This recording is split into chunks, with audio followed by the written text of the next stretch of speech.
ప్రకాశం జిల్లా పొదిలి మండలం బట్టువారిపల్లి వద్ద వాగులో ఆర్టీసీ బస్సు చిక్కుకుంది. ఎగువన కురిసిన భారీ వర్షానికి సోమవారం రాత్రి ఒక్కసారిగా వాగు పొంగి పొర్లింది. మార్కాపురం నుంచి పొదిలి వైపు వెళ్తున్న కనిగిరి డిపోకు చెందిన ఆర్టీసీ బస్సు ఇవాళ ఉదయం వాగులో చిక్కుకొని ఇంజిన్ ఆగిపోయింది. వెంటనే బస్సులో ఉన్న ప్రయాణికులు హుటాహుటిన వరద ప్రవాహంలో నడుచుకుంటూ బయటకు వచ్చారు.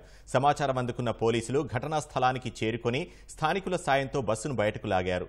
వాగుకు అటు ఇటు వాహనాలు నిలిచిపోయాయి.